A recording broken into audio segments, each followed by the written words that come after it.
And ladies and gentlemen, welcome to the Schmoes Show. I'm Mr. Ryan, and this man is holding something against me today, and I'm very scared. You should be. Yeah. I'm a Schmo. I'm Kyril, and I'm also a Schmo. And welcome to the Schmoes Show, baby. The only show on the internet where you get two Schmoes for the price of one. How are you doing this week, Kyril? I'm feeling better now that I found this. God damn it. But we'll get to it later. I'm gonna be haunted by this. Oh yes. I have a feeling that this is the probably won't do it anymore. This is the kind of thing Internet Historian would have made a video about 2 years ago. Damn. R.I.P. Internet Historian. It's the natural progression of his content would be this, but he's been doing, good videos lately. Oh, what the hell's up with that, right? Fuck that. So, yeah. Welcome everybody. Sit down, get some snacks.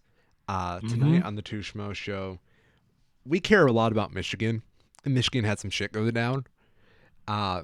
We're also talking about how Congress is trying to throw bills out that are bills. They say they're going to do stuff.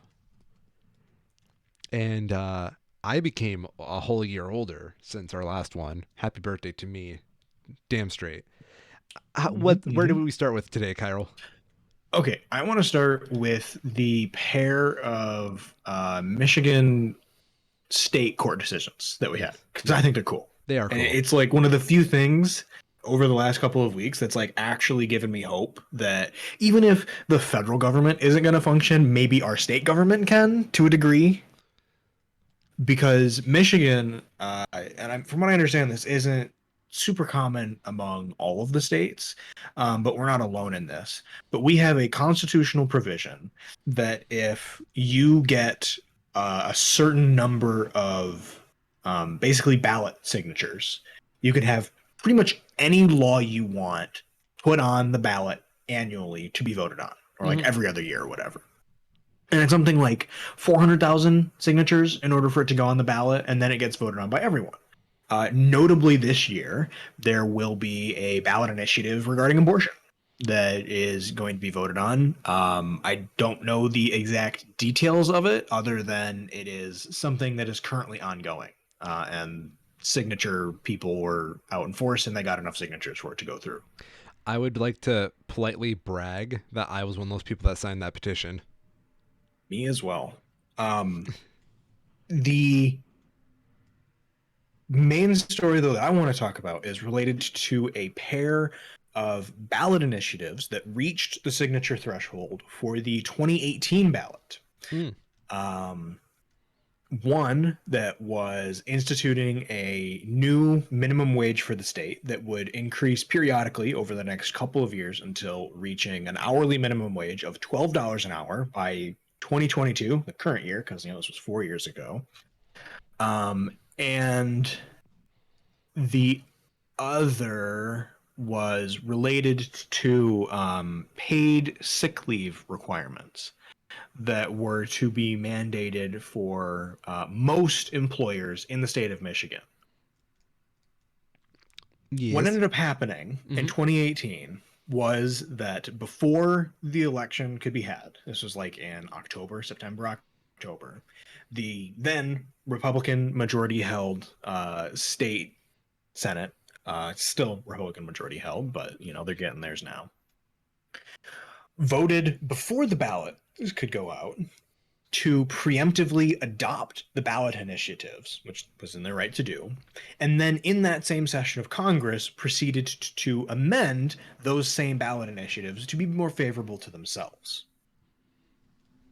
So part of that was taking what would be a blanket statewide minimum wage that would then increase periodically over time. They cut it so that now it was still a minimum wage increase, but it only has gone up to $9.87 now, which is like two something short of where it was. And they proceeded to exempt people who are working in positions where they can receive tips from it. So if you're a person working in like basically most service industries, you still get paid shit Mm. because of this stupid loophole Yeah. that they wrote in. It wasn't there in the first place. It was written in. And on the other one, the paid sick leave bill, they changed it from what would be any employer with 10 or more employees would be required to offer at least 72 hours of paid sick leave for their employees. And they changed that to being 50 or more employees and only 40 hours. Mm.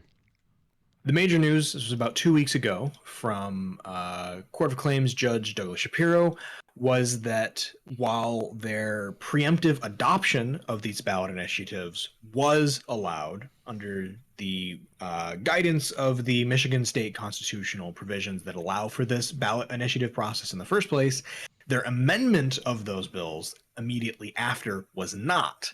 And that based on how they did this and the time period since, both of those bills would be put basically into immediate effect.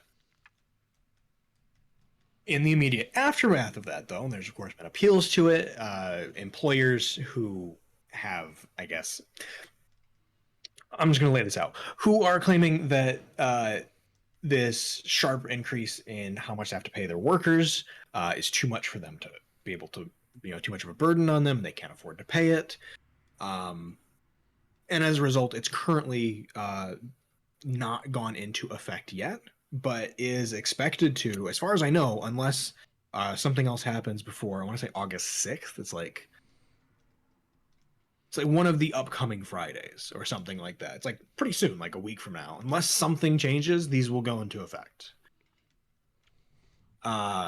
Personally, I think it's a bit bullshit that if you're an employer and you're not forecasting for this, that's on you, Yeah. right? This is something that's been in contention for 4 years at this point, right? If you're flying that close to your finances that it works out to a 213 increase in hourly minimum wages, that is on you, the employer, and you shouldn't be sheepishly hiding behind your underpaid employees to get there. But Kyrol, how am I gonna buy more cocaine when I have to pay the fucking waitresses more? Oh, there's another important distinction is that in addition to the minimum wage being higher than it is now, it would also have itself be tied to future inflation increases, Oh, which is really? huge and like makes sense, right? Yeah. Inflation proof that shit. Go on. Yep. The paid sick time one is really important as well for obvious reasons. Um, though for someone, my employer was still impacted by the initial the revised version that was like 40 hours or whatever. Mm-hmm. And what they did, which is within the letter of the law, though I don't know how that would work with the original version of it if this was changed. Um, from what I understand, the major piece of contention is that uh, the scope of the law was just greatly reduced, but the actual implementation of it wasn't so much. So, for example, someone in my position, this reversal doesn't actually do anything. But the gist of it was that rather than someone in my position getting more time off, my time off just got kind of split. So I get the benefit of having it kind of, front loaded, right? 40 hours a year is better than zero at the start of the year, but it's accrued at a slower rate through the year.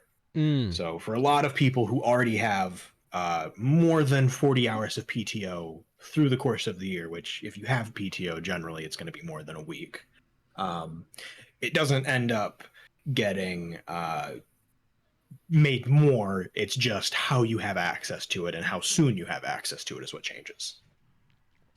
I'm not gonna be touched by this. Yeah. Well, so from what I understand, in what way though? Like, What do you mean?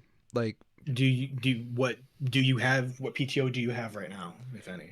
I get like 160 hours of PTO right at the beginning of the year, and we can even bring over 40 hours of PTO we didn't use from last year.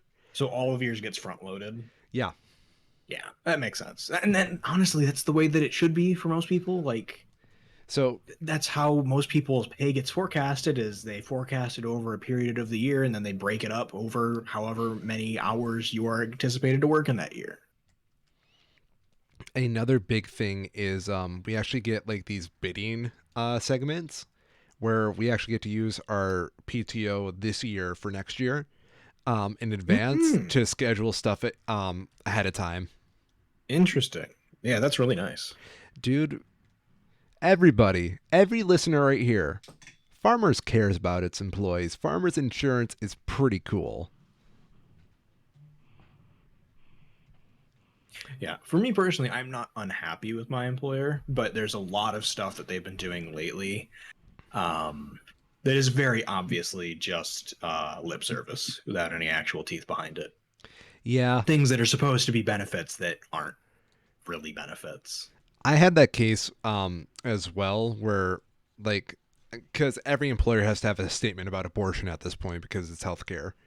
Yep. Um, and nothing really pisses me off more than a non-statement. Yep. Yeah.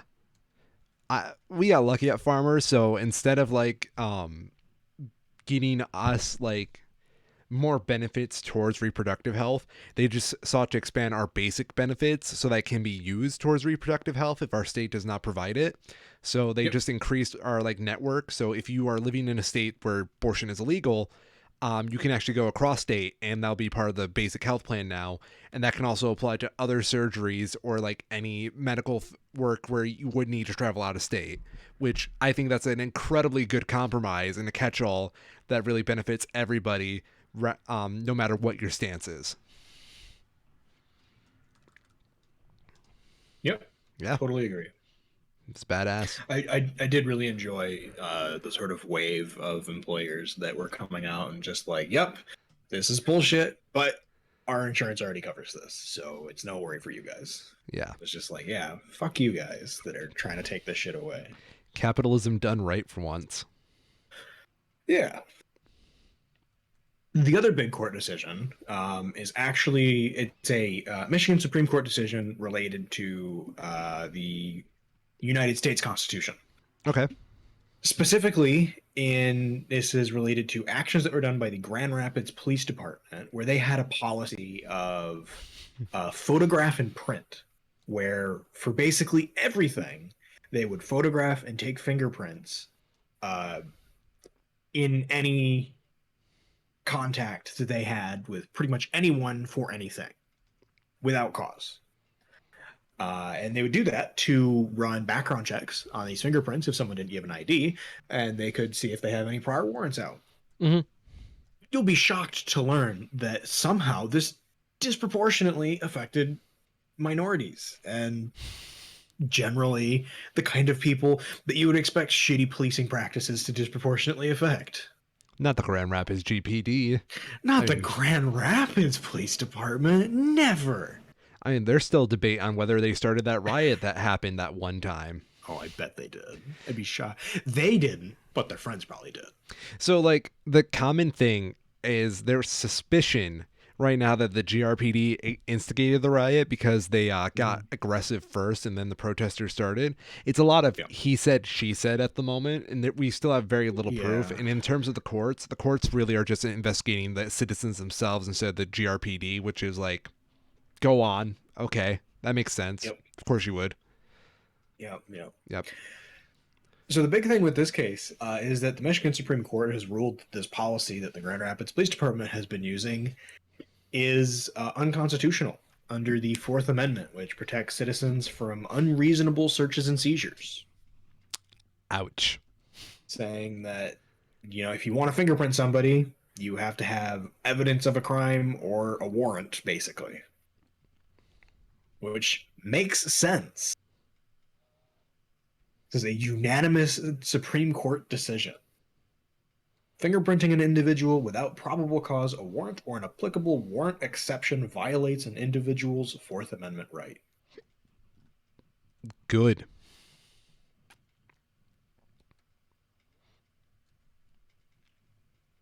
I don't know. I mean, like, Yeah, it's just good. yeah, 10 out of 10 would constitute Hmm. again. Yeah, yeah. Okay. uh, in a quick news story, Biden got COVID, and then he Oh, didn't, and now he did again. oh, poor Brandon. I'll say, this is just a quick aside. I really hate how he communicates on Twitter. Biden? Yeah, Yeah. it's like I get it, but like every single time, let me pull it up here. It's like, folks, or some variant of that every single time, and it's just like, come on, dude. I get it, Everybody, but like, come on. do you remember how old this man is, Kyril? Oh, I know. He is a certified boomer. Oldest POTUS ever. Is he the Otis POTUS? I'm pretty sure. Oh, shit. Yeah, I'm pretty sure it is though.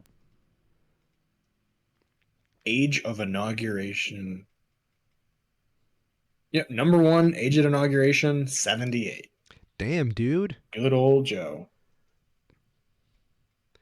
Thanks, Joe. Yeah, number two was Donald Trump. Old fucks. Wait, how old is Bernie? Older. Is he older? Well, maybe not older. He is honestly He's older. probably too old at this point. He's 80. Yeah, like I like the guy, but he is too old to run for president. He's older than would be responsible for him to run for president. There's a lot of politicians that are just way too fucking old. They don't represent their constituents anymore because they're all like 60 plus.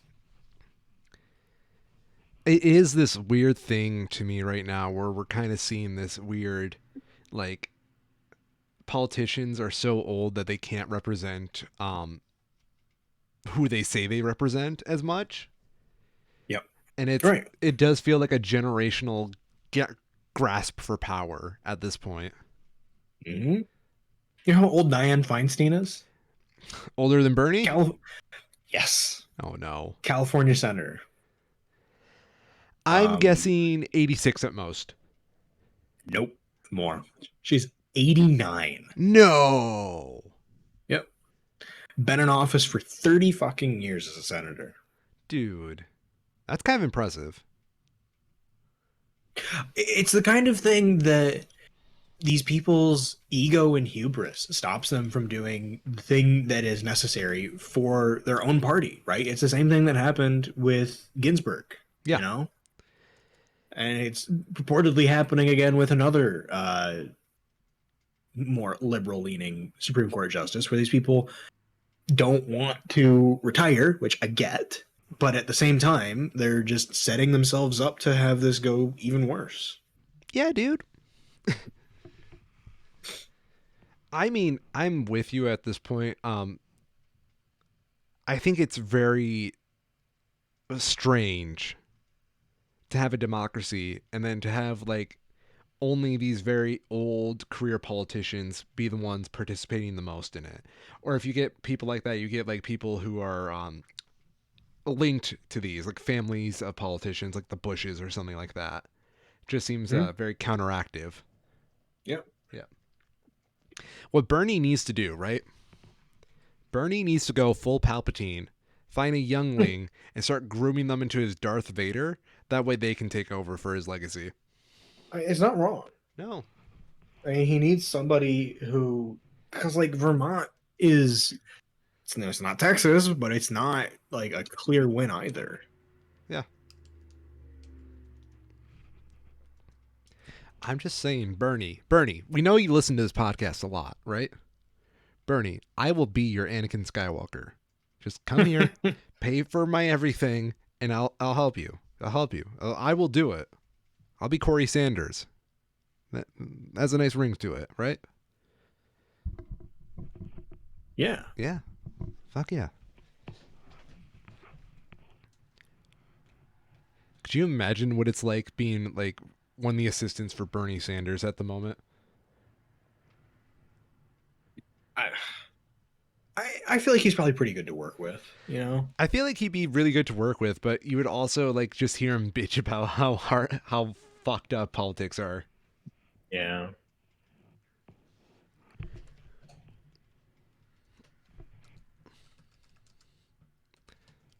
What else do we have going on?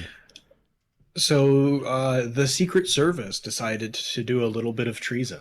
Ooh, how passe. Go on. Big news related to the January 6th panel this week is that the House committee requested a number of text messages to be turned over from the Secret Service from on and around January 6th, of course, to which they responded by turning over only a single text message. Because apparently, how conveniently, they had a agency-wide like device update and reset that deleted everything. And whoopsie, they just didn't have any backups.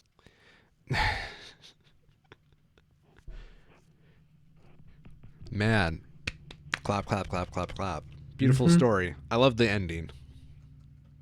So the major thing here is that House investigators learned that texts were seemingly lost as part of an agency-wide reset of phones on 27th of January 2021. Apparently, 11 days after Congress first requested the communications, and 2 days after agents were reminded to back up their phones. Mm. So this is pretty clear cut that like that doesn't happen by negligence, right? That clearly goes beyond that and very likely will result. We'll see how it goes from here, right? Because it's if there's no evidence, you can't go past that. But what generally happens in cases like this, um, if someone is found to have destroyed some sort of evidence, it is generally presumed to have been uh, incriminating to them, unless there's evidence to the contrary, Mm-hmm. right? Yeah. So in this case, if they did destroy evidence, which it certainly seems like they did, it would be bad for them, but whether it can go past that is not known. We'll have to see what happens from here. A lot of what has been resulting from these investigations has been these committees getting enough dirt to sort of get under the nails of the lower tiers of these political branches and chains of command, and then working up from there.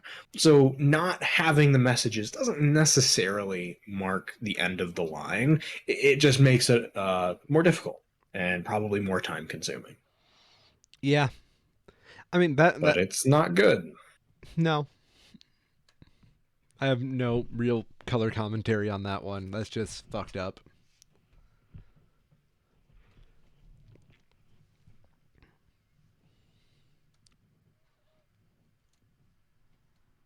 So who do you think it was? What do you mean? Who do you think was the one that authorized that? I'd be surprised if there is ever like an explicit authorization, or Yeah. and certainly not anything formal. Um, but there's only so many people in the chains of command. This is one of those things where there's a lot of individuals still in our government.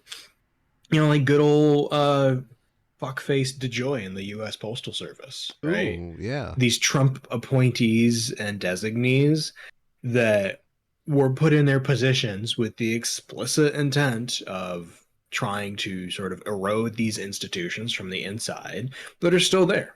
And Secret Service is no difference. They're still these, Trump loyal, and particularly at the time in 2021, that have clear ties to Trump and, I guess you say like allegiances to him, Mm-hmm. that uh, it's pretty likely that they had some sort of involvement because they were involved with other elements of the stuff that was going on. Fair enough. I think that's a great way of describing the whole Trump administration, though, was corrosion from the inside. Mm-hmm. Yeah, I like that a lot. Yeah, we had a new thing from DeJoy just this week where he wants to cut some like 50,000 positions or some stupid shit Why? because he explicitly wants the US Postal Service to implode on itself so that the connections he has to private postal companies can become more lucrative. Man, remember when our government was like cool and did stuff? Mm-hmm. It's the same reason why, like in Florida, they're doing all of these, like the "Don't Say Gay" bill, Yeah. right? Mm-hmm. It's not because they actually want to change something. They just want to make it so miserable to be a public teacher in the state of Florida that parents pull their students out in mass, the ones that can afford it, and either send them to private schools for the rich people. They send them to religious schools for the religious people. And if you're the poor people, you get stuck with a shitty education. Yeah, dude, keep the masses It's by design. educated.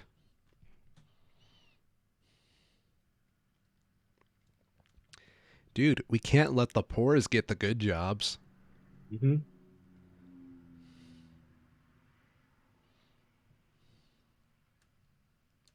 Past that, there's a lot still to go through. Fuck. A number of House bills that were pushed through the House or the Senate and are currently either being held up by some significant pieces of shit or are mostly dead on arrival. Mm-hmm. So we'll end with the good one, the good news one last. So we'll start with the one that's basically dead on arrival. And that is the assault weapons ban of 2022. Um, it is, all of these are long and not particularly easy to read. But I did skim through the section that details what they actually mean by an assault weapon, in this case, a semi automatic assault weapon. And in this bill, which has passed the House and is going to the Senate, it is certainly quite broad. Okay. Um, and based on that alone, I would be stunned to see this get anywhere in the Senate. Um, it'll get either filibustered to death, more likely than not. And assuming that doesn't happen, even if they didn't have the filibuster to deal with, there's going to be a number of Democrats in swing states or less decisive political climates in general that just aren't going to vote for this because it would probably be political suicide. Um, Personally, I don't disagree with the intent of this bill.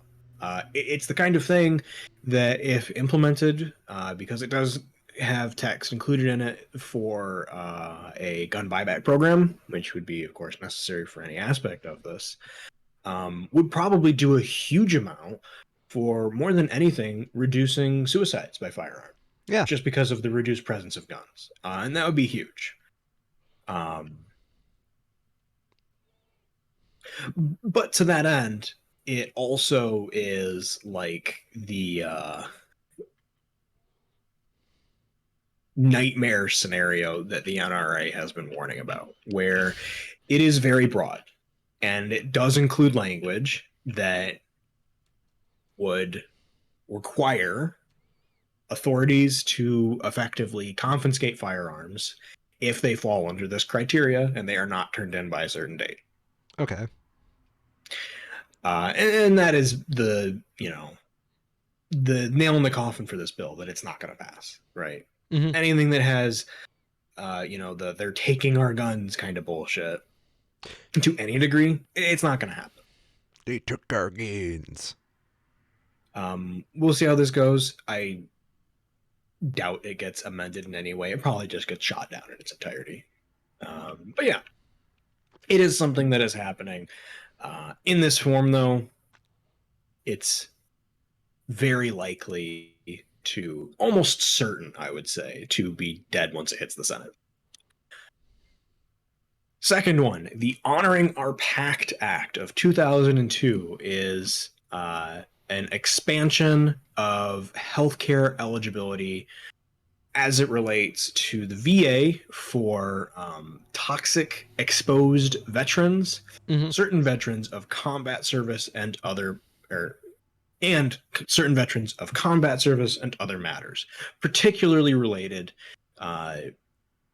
most pointedly to the so-called burn pits that were prevalent during the various invasions in the Middle East and conflicts therein that have resulted in long-term health side effects for veterans that were working at those burn pits. Do we know The what big those news side with effects are? this, Oops, sorry. cancer mostly. I figured. Yeah. It's it's like burning of toxic materials without proper safety equipment back in the 80s is the big thing.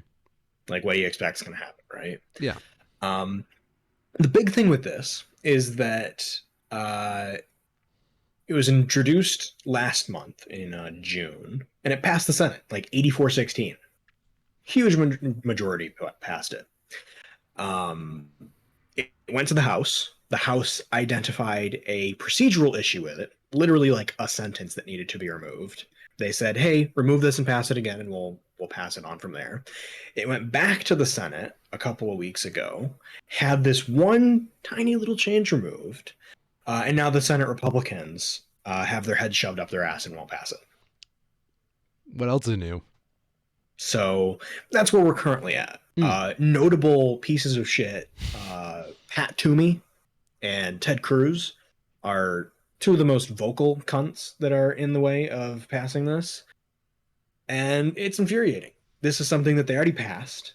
The wording hasn't changed. And now they're just, like normal, going out and lying about it. Right? Yeah. But it is particularly infuriating to see it happening in this way. Jon Stewart, former comedian. I guess he's still kind of technically a current comedian, but he was on the Daily Show. Has been a major vocal sort of pusher of this. He was part of the driving force behind a similar bill that was for the first responders at the ground zero of 9/11, who, in similar situation, they often had long-term health complications from resulting of their acts there. And it's a similar thing here. These are servicemen who were, doing what they were told to, doing what they were ordered to, that weren't properly kept adequately safe, and are now paying the cost for it with their lives and also their finances, unless this gets passed. Because, healthcare isn't cheap in the U.S. No, it is not. So, hopefully there'll be some, I don't know. It's hard to say, right? Yeah. They need 60 to get past the filibuster. They have most of that, but there's just a couple of these pieces of shit that are stopping it. So, it's the kind of thing that should be easy, but good old partisan politics fucks up everything. Last one. Yo. The Respect for Marriage Act. Okay. So this is basically a replacement for the Defense of Marriage Act from 2012, 2013, something like that, that explicitly outlines the verbiage included in the Obergefell Supreme Court decision that legalized gay marriage. The entire point of this bill is just to make a law, like they're saying, make a federal law that specifically defines these so that we're not just reliant on the whims of the Supreme Court. If this happens, it doesn't matter if the Supreme Court tries to overturn Obergefell because there's a new law that will have been in place that will already guarantee those protections. Mm. It's passed the House, on its way to the Senate. We'll see if it passes. Probably not, but it's shouldn't be that hard compared to like some of the other bills we were talking about here. So we'll see how it goes. So fatalistic today, Kyril. It could be like the legend that could. It's just the unfortunate reality of our very broken government. Yeah.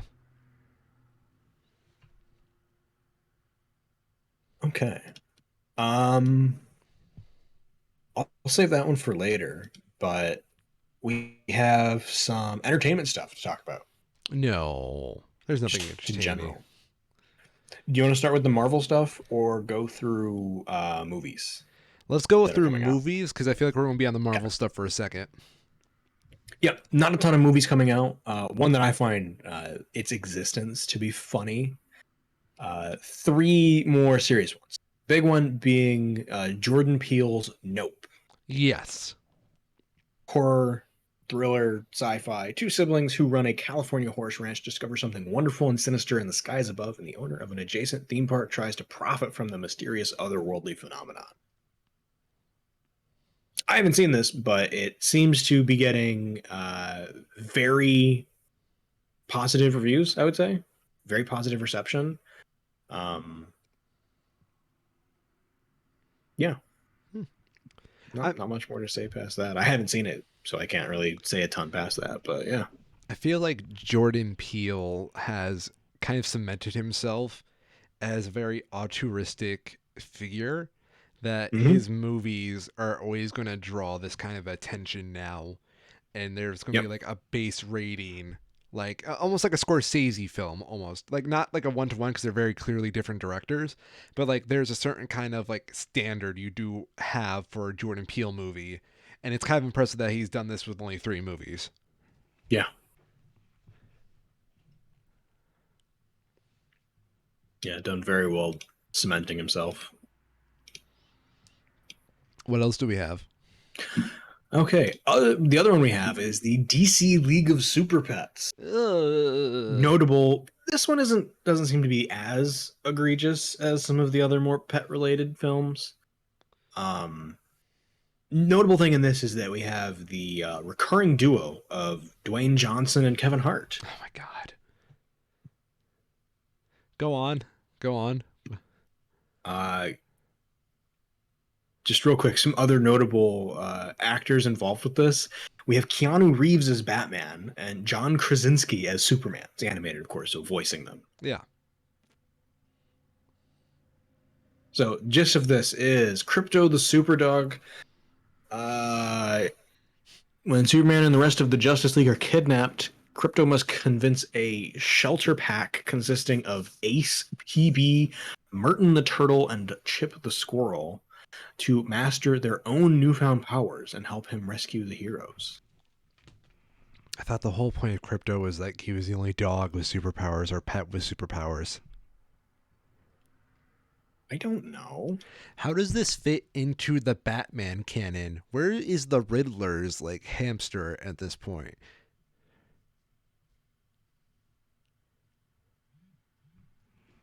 For me, this act just seems like a mostly competent idea, and the trailers that I had seen for it didn't look like absolute crap. It It's strikes just me. kind of Yeah, go on. middle of the road, sort of doesn't make itself unappealing to anybody, if at the same time being a bit banal because of it. It strikes me as DC deciding they want that Illumination money. Wait, Yeah. who did this one? So Warner Brothers film. But yeah, it looks fine. Other major release we have is Vengeance, uh, comedy drama. I don't know. It's a directorial dark comedy thriller about a journalist and podcaster traveling from New York to Texas to investigate the death of a girl he was hooking up with. Oh yeah, I keep seeing Has trailers for this. yeah, BG Novak of oh shit, The Office playing the lead. Yeah, that's where I recognize that bitch. Yep. Yeah, Also his directorial debut. interesting. I Hmm. every time I go to the movie theaters, I see a trailer for this movie, and I cannot tell what kind of tone it's going for. Yeah, it seems kind of, I don't know. It's a bit iffy. It's doing well, but yeah, I mean, I want it to do well, but it's just like yeah, every oh time I yeah. watch a trailer, I can't tell if this is trying to be a drama, a comedy, or a thriller, maybe. But oh well. What else we got? Okay, so that's it for the series releases that we have this week. Oh no. The one that I alluded to before is the blockbuster documentary called Alex's War. What the fuck did you just say to me? Alex's War. Who is Alex and why is he starting a Ale- war? Alex Jones. No. So this doesn't seem as delusional as it does on the face, reading through the description. This does seem to be more of an actual documentary. It was started a long time ago, so things have certainly spiraled a bit since they started, It's it playing in notably my theater. because it only goes up to December of or winter of 2020. It doesn't actually get up to modern times when shit's really gone off the rails with the Sandy Hook lawsuits starting to, with him losing them, all of his companies going bankrupt. Doesn't even really get into the January 6th stuff. I can't believe this is playing at my local theater. This is unexcusable.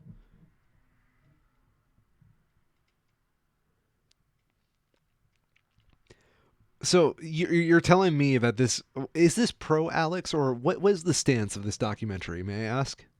So the description for it tries to present itself as mostly neutral, but there are certainly bits of it that it's kind of like a situation where saying so it's like with the Swiss recently in the war in Ukraine, they are continuing to trade pretty openly with Russia, right? Yeah. And they can argue, oh, it's neutrality, just like it was the hyper neutral decision for them to hold all of that German gold, when it's obviously not, Yeah. right? You can say that you're being neutral, but by doing nothing when something so egregious is happening, you're also taking a side. And a lot of it seems to be the same here. They can present themselves as neutral, but when it's as polarized of a figure as the subject of this documentary is, there is no true neutral. You have to take a side on this. And it seems like they pretty well have. Skimming through the reviews, it very much seems to give Jones much more credit than he's ever due. Like as a legitimate journalist? No, no, no. Okay. As like not being a gigantic piece of shit. Oh, okay. Because he is. And it seems that this doesn't necessarily show that. Like, you can see it in their opening bit here. Who is Alex Jones? Is he a dangerous lunatic or a patriotic hero? Does he even believe the things he says? I love these two reviews for it on Rotten Tomatoes. Yeah, they're good. Infowars Alex Jones gets his close up, sans facts and context. Alex's Wars archival approach is ultimately nothing special, but a predictable culture war cycle surrounding it has spun once again. The film is both more and less interesting than its built in reaction. It's funny. There's totally unbiased user reviews, you know. But some of these are pretty good. A long-winded, repetitive, or sorry, it's a long-winded, repetitive, in the end, just very boring hagiography. It is only Jones talking about Jones, explaining his rants. Some of his outright lies throughout are just left without refuting or contextualizing him. The whole movie, how it's cut, the usage of music, etc., is set to glorify Jones as some well-read and thoughtful guy. Yet we all know Jones' persona is all about his crazy rants. This movie really only satisfied the most bland type of Jones hardcore fans. And that seems to be about right. This strikes me as the Its existence, though, yeah, I find hilarious. it feels like a vanity project. Oh, yeah, I'm sure it is.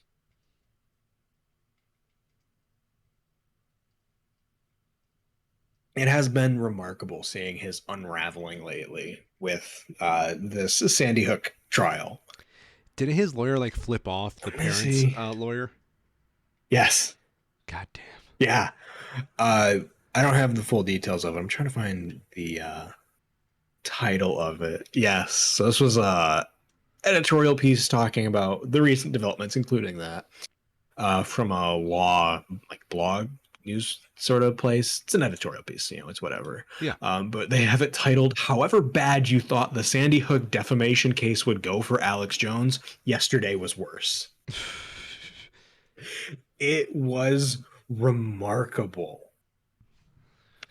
So here's a snippet of it. Karpova further ingratiated herself with the jury by remarking sympathetically that it's very stressful being Alex Jones because people tell horrible lies about him. Is it though? The judge already admonished Jones for his antics in the hall Tuesday, where he shouted at reporters that this was a kangaroo court and a witch trial. And still, Schroyer and Jones both discussed the case on air for their millions of fans. Quote, "Didn't Mr. Rayno inform you that you are under the rule of witness sequestration?" queried a visibly frustrated Judge Gamble.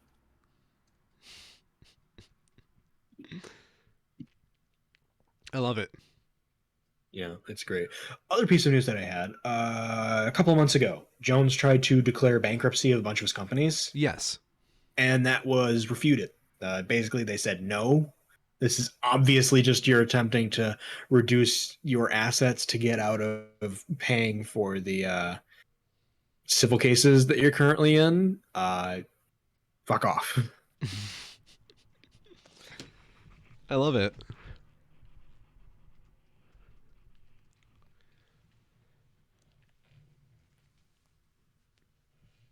All right, let's talk Marvel. Oh yeah. The banner of the day. Where do you want to start? I think we just go through the timeline that was presented, Okay. and then we'll get because that's like official, right? It's not like is it a leak or is it? That's It was like official. presented at a yeah. Yeah, So we'll Comic go through Con. the official stuff first. Okay. Yeah, yeah. So for all you guys and gals who shower, Comic Con just happened, and it was pretty cool. Small side comment: my friend Kenneth lived right down the block from Comic Con, 3 blocks away, and forgot it was even going on, and it just passed by him without him even being able to attend it. So Marvel shows up, and they came up with their new Phase 5 and even a little taste of Phase 6. And here we are with a list of all the movies and franchises all us Zoomers crave. Starting off, we will get Ant-Man and the Wasp, Quantumanium, on February 17th, 2023. What are your thoughts, Mr. Kyril? The big thing for me is that I don't see a consistent through line building up.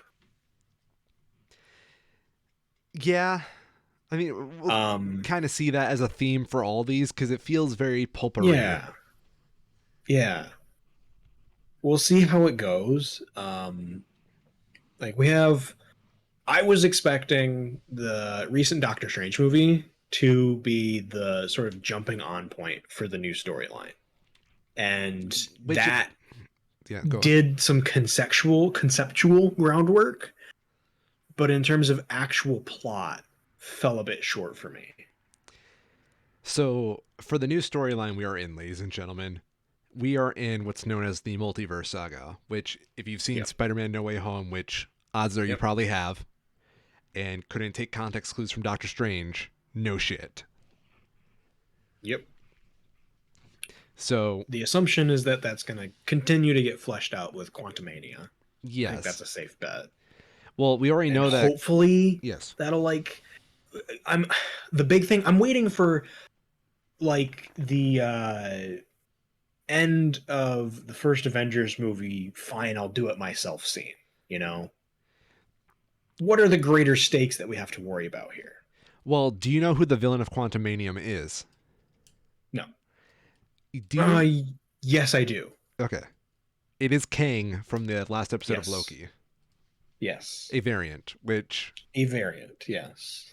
as we So go, like I mean, I feel like it has to do something there. yeah, We'll just see how it's presented, I guess.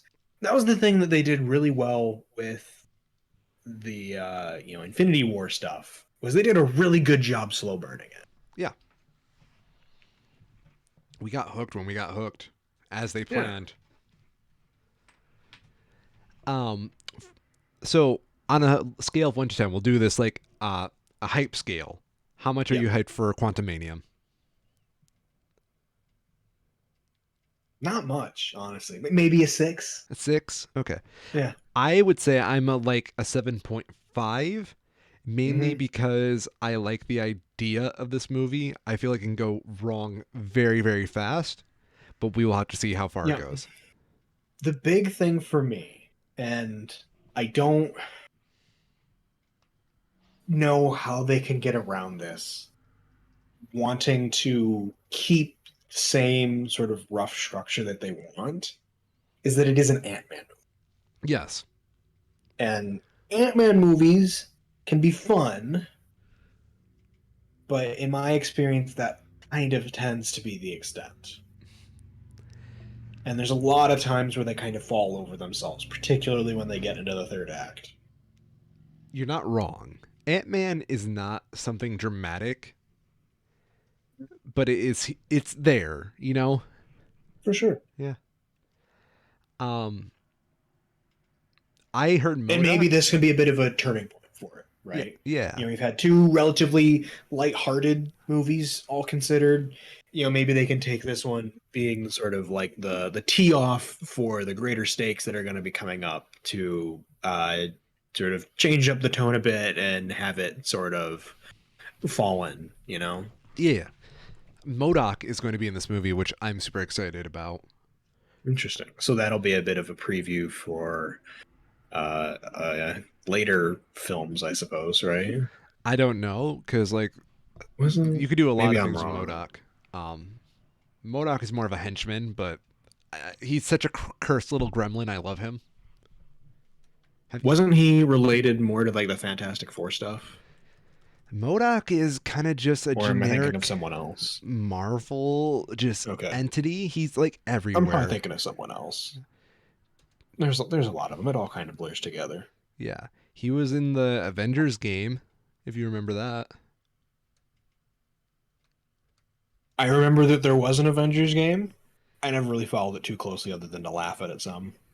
That's Modoc. I just put in the chat. Yeah, no, I know who he is, yeah. He's my little gremlin buddy. I love him. I remember the Teen Titans episode he was in. He was not in Teen Titans.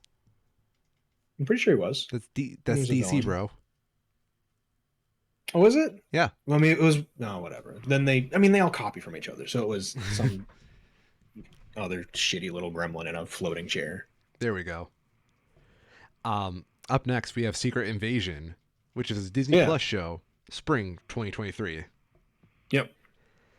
Um, What do you have an idea of what is intended to happen with that?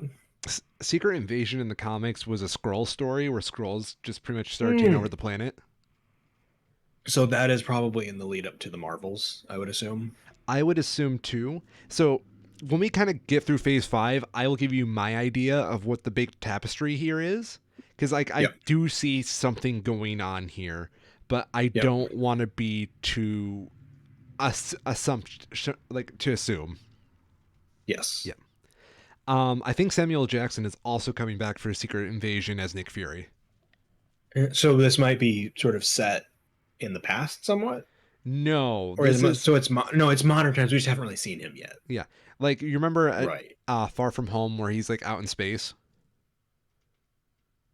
Yes, he is off world. Yeah. That is supposed to be Oh, like okay. build up to this. Yes, Yeah. got it. That's what he was doing. Okay, that makes sense. This is a strong 4 on my hype scale. Uh, I really didn't like Captain Marvel from that angle of it. I think its strongest point was when it was just dealing with like the strong character moments of Samuel L. Jackson and oh shit. What was the not Captain Marvel, the other one, whose daughter is gonna be in the Marvels. Oh, Rambo. Rambo, yes. Yeah. Those were really good character moments. The scroll stuff was kind of weak, if I'm honest. So yeah, I would probably be there at like a 3 or a 4 too. Like I'll check it out when it happens, but unless it's good, I'm probably not gonna finish it. So the one thing I will give Captain Marvel on me as a longtime Marvel fan, I Hmm. saw scrolls and I automatically assumed that they were going to be our villains for this movie because the scrolls are bastards, Yep. but they were not. So I like that they played on the expectation there. Mm. Um, the Kree aren't that much better. I'll just say that. But Yeah. if this gives us the classic scrolls I want, then that'd be cool. What I would really like is for Super Scroll to show up, which is Hmm. basically a scroll, and he's probably not going to show up in this because he's so linked to the Fantastic Four and they're much later.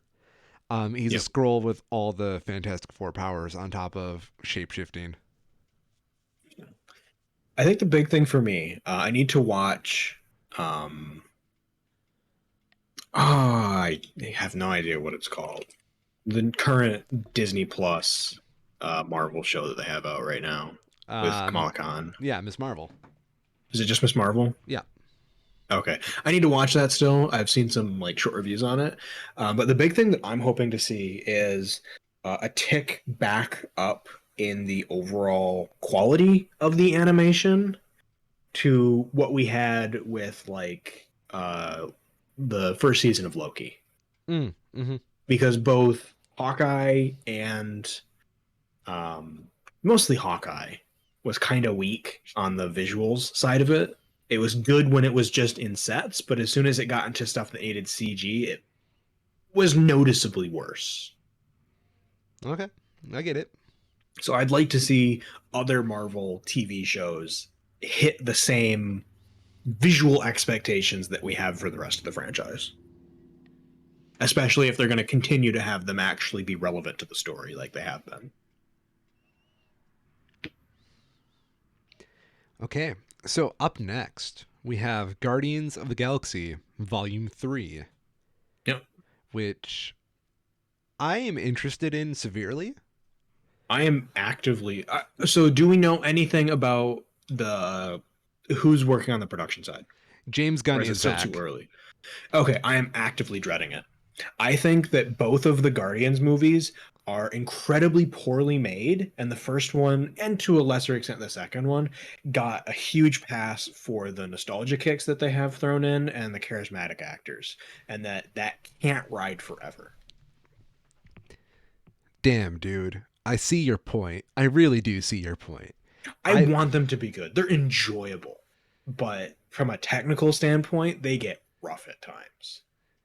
They are so overblown with CGI that I actively think of them as very Mhm. ugly movies. Yeah. But there's also like this side of me that I don't know. I find a charm in them. I don't Oh think yeah, for they're sure. terrible movies, but No, no, they're not. I do agree they need a remaster. You know, one day when the MCU is finished, I would like it to get the Hmm. George Lucas treatment where we can make all the effects a standard. Well, That way we don't have to like I don't have know. these what? The thing for me, the effects is certainly a part of it. But on most of the Guardian stuff, it is decisions that were made from a direction side Okay. with how scenes were shot, how scenes were paced, excuse me, um, and the consequences that that has, where there are scenes that you can fix the CG if it doesn't look great, but if they final shot was with a shitty angle with awkward pacing, you can only do so much about that. Yeah. The one that really stands out for me is the sort of like opening, not the opening fight scene in the first one, but the fight scene on the main hub planet place that they go to, where he goes to sell the orb the first time, Yeah. where you have Star Lord and Gamora fighting for the first time. That whole fight scene is just bad, in my opinion. There's so many elements of it that look like bad fake fighting. I absolutely despise the climax of Guardians 1 when they're doing like the dance battle to save the universe, where there's like that Mm-hmm. storm and they're all holding hands and whatnot. That scene looks like shit. Yep. The only thing I really think that gives Guardians a pass for me is I like the writing. I think James Gunn is a good writer. Oh And yeah. yeah, that's the only thing I'm severely looking forward to. Yep. Like the Suicide Squad was great. Yeah. So that gives me some hope that Guardians 3 will be good as well. I think it'll just be a question of, how much of that is James Gunn and how much of it is Disney. Yeah, exactly. And with rumors that Disney is trying to take the reins on a lot more of these projects, it makes me dread a lot of that. But we will see what happens. CG work is definitely something that recent Marvel entertainment pieces are being strongly criticized for. As they should. Yep. I think the All right. best move. Oh, yeah. Hype No, scale. you're good. I'm just clearing my throat. Okay. Yep. Best move for Marvel at the moment is to like kind of go back to something more grounded. Which there is an Mm-hmm. entry here that will more than likely be more grounded than the other ones. There's a couple, yeah. Yeah. So I hope they can like take control of that and give this poor CGI artist time to actually do their job instead of having a million Yep. CGI based projects. But we'll see. I definitely have more hype for some of these that are coming up. But yeah, Guardians is pretty low for me. I would give it a 5. I'd probably go with a 4. Okay. It's I'll Summer. see it, but I won't be happy about it. You gonna see it in theaters or Disney Plus? No, I'll see it in theaters. Okay. Credit where it's due. It is the kind of movie that is going to be better seen in theaters because just of the scale that they tend to have in them. Up next, summer of 2023, we have Echo, a Disney Plus Yeah, I series. had to pull this up real quick. So, knowing nothing about it, other than apparently in the comics, Kingpin is related, I Yes. would be looking forward to this. Yes. I think Echo is supposed to be his niece. Okay. Yes. Is it Kingpin's niece? Kingpin's niece. Is that? Sorry, let me just pull this up real quick. Is that the person in Hawkeye? It could have been. I think she was in Hawkeye. She just wasn't called Echo, but she's deaf. Yeah, that's Echo. Yeah, she was in Hawkeye. Yeah. Interesting. That is actually okay. No, I'm really interested for that then. Have you seen Hawkeye? My girlfriend will not let me watch it. Okay. Uh, at some point, I highly recommend it because it ends with, spoiler warning. It ends with her at least attempting to shoot Kingpin. I do know that, and Yeah. that's from the comics, believe it or not. But So that'll be really interesting to see. I would really love to have that story with the Hawkeye stuff and another character that's coming up with a show later on here, have that kind of all tie together into kind of its own Hell's Kitchen story thing. It's spoilers. really small in its scale, Yeah, but it's just such well designed characters across the board that it feels more like what I expect from Marvel. my the reason I like Marvel a lot, I've been reading with Marvel since before the MCU. What Yeah. I've always love to interpret Marvel as a giant collective narrative Hmm. where you have a lot of sub narratives that go on of many different genres, but they all Yep. exist. In the fact that you can have so many different genres coexist in this world is just amazing to me. Yep. Um, Echo being this return back to the more noir esque. Well, I guess Hawkeye was more the noir esque, but I like the noir side of Marvel, the more street level Yeah. stuff. Yeah. Yep. Yep. I really appreciate it just from having the interconnection there. That's the big thing.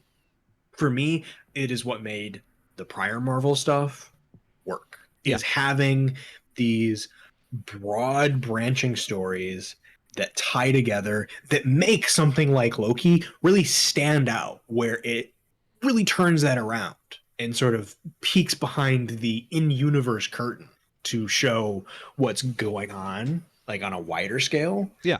And having these three pieces, even though they're all TV shows, connect together in that more familiar way is really appealing to me.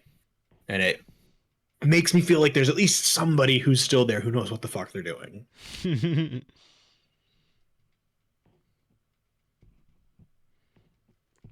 But uh, yeah, Echo, I would say I probably, in terms of anticipation, probably like a solid eight. I, 8? I would say Wow. I'm like looking forward to that, and I will definitely be going out of my way to watch it weekly if I can. For me, it's gonna be hard to watch that because girlfriend, Yeah. but Yep. I will Yep. put that on a solid 6 for me. Mm-hmm. Fair. Fair. Loki season 2, summer of Yeah. 2023. Be interesting to see how they do that. Two summer TV shows is not a lot of time, but they're both sitting in that same slot. The sad thing is, all these Disney Plus shows, we don't have an episode count for except for one of them. That's true. Yeah, I would assume they'll all be six, just because that's what they've done so far. I wouldn't mind if they did But like an yeah, alternating Echo in Loki thing where it's like one episode then another the other week, but that would be hell. that would be pretty complicated to try to watch through. Yeah. I would hope that they do like, so we know that the sort of summer blockbuster for 2023 is July 28th or whatever it is. Yeah, So I think they could really solidly do like start in June with Echo, do the blockbuster movie in late July, and then start up Loki again in August. Something like that would be natural enough and not feel cramped. makes sense. Yeah. They have a lot going on in 2023 though. This is say ambitious, which I something's gonna get delayed, right? Probably not the movies, but I can't see them having what one, two, three, four, possibly five TV series in a calendar year. No. That's like double what they've done before. Yeah. Eh. Ambitious. These shows have to be super easy to make. That's the only thing I'm thinking. I don't know. I hope that's not the case. They shouldn't be. Like you can definitely do them easy, but they can do better, right? Yeah, they should do I better. don't want them to settle for good enough. So where do you I'm put I'm Loki? super excited for Loki. Yeah, Like nine or 10. I'm really 9. excited for it. Okay. Dark Moon, the third episode is probably one of the best pieces of like TV length media I watched that year. That's the one I where went the back and moon is just like following on the planet and they're trying to escape it, yeah, right? Yeah. the combination of the character dynamics between the two Lokis, and the visuals of that planet and just everything going to hell with the um, great end cut that they have for it. I just love it. It's just like ticks all the boxes for me. So I'm really looking forward to Loki season 2. I'm probably going to put it probably right next to Echo in terms of things I'm hyped for. Mm-hmm. Up next, July 28th, 2023. The Yeah. Marvels, which I don't know why they're doing a Marvel's team up movie. So I expect so it's gonna be, I assume, Miss Marvel, Captain Marvel, and do we have a Marvel's name for Rambo's daughter Yeah, she who is technically was Blue in Marvel. WandaVision? Blue Marvel. Okay. Yeah. Yeah, Which, I need to see Miss Marvel still. yeah. Um, but yeah, I really don't know. I'm just thinking to myself, what is something that would put these three characters, like Blue Marvel and Captain Marvel, Monica and Carol, Yep. obviously they would work together, but what's going to bring New Jersey teenager Kamala Khan into the mix? Yeah. That seems like she's the only wild card in this. I don't understand how the plot's going to bring her in. And they kind of hint at this at the end of Ms. Marvel, but we will have to wait to see the full elaboration on that. Hmm. Uh, I would hope something happens in like Secret Invasion yes, that would do that. Like they happen to be in Jersey investigating something, like Nick Fury and Carol Danvers, that would work. and they know she's in the area or run into her or some shit. Something like that to sort of spark it off. It's just going to be such a weird mood whiplash with like Kamala Khan going out to space to fight cosmic shit, 'cause that's where Captain Marvel is. Yep. Yes. Yeah. But we'll see. I have high hopes. We'll see. If they're putting it in their summer slot, I expect them to have something planned. Yeah. Yes. I would put this as like People a. said the same about Thor, but we'll see. Don't I want remind it to me. be good, Yeah. but their summer slot hasn't had a great history over the last couple of years. Okay. Fair enough. The Marvels hype chart. I'm putting Yeah. it. If it's a pure sequel to Captain Marvel, Yeah. probably along a 4. Yeah. If it's just going to be like its own team up buddy cop like movie, maybe I'll put it at like a 5.5. Yeah. I'm kind of at like a 5, where it's just kind of take it or leave it. Yeah. There's so much that could go on there that it's hard to like anticipate hype for it. Yep. Yep. Now, here's one I'm super excited for, right? Yeah. I need to see the originals of this one still. I haven't yet, and I need to. November 2nd, 2023, we have Belade. Belade? It's I think Blade. that's a 3. That's a Oh. 3. Yeah, no. Blade is coming to theaters, which I love Blade. Blade is so cool. This is going to be so cool. I'm excited. Do you not want to see a vampire hunter? Vampire hunters, dude. That's No, so no, cool. not at all. I'm more just I'm waiting and seeing, right? Yeah.